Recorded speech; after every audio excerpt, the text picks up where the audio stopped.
Why, the water in rivers is never still. All kinds of strange things came to pass in the days of long ago, but perhaps the strangest of all was that the nurses who cared for little children were not women, but brooks and rivers.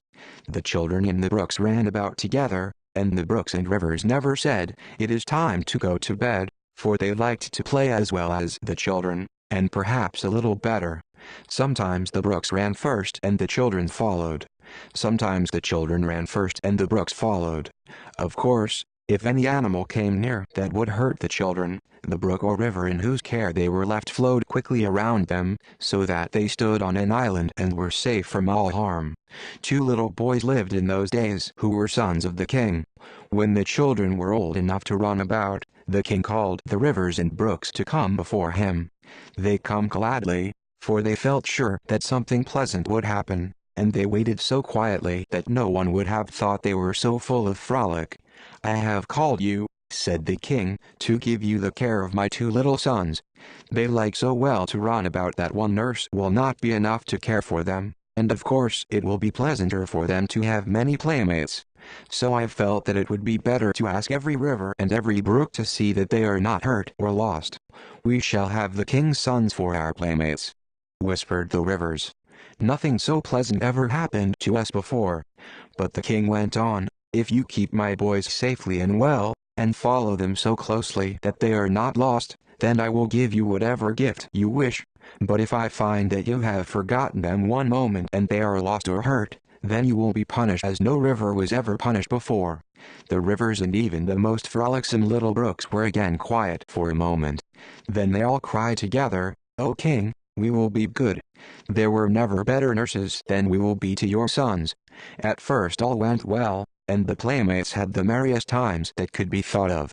Then came a day when the sunshine was very warm, but the boys ran faster and farther than boys had ever run in the world before, and even the brooks could not keep up with them.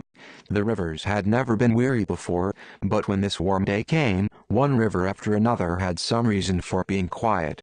One complained, "I have followed the boys farther than any other river." "Perhaps you have," said another, "but I have been up and down and round till I have forgotten how it seems to be quiet."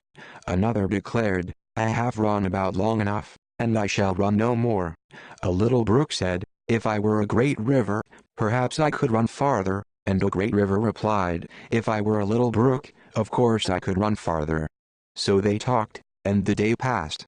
Night came before they knew it, and they could not find the boys. "Where are my sons?" cried the king.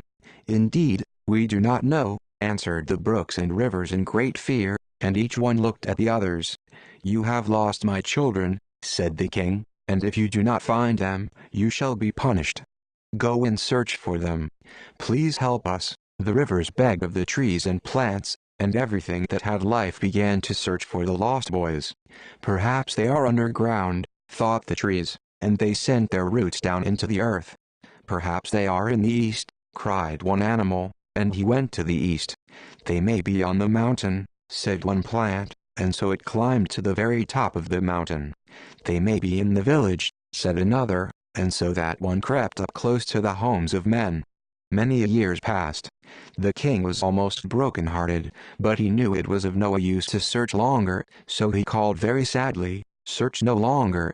Let each plant and animal make its home where it is.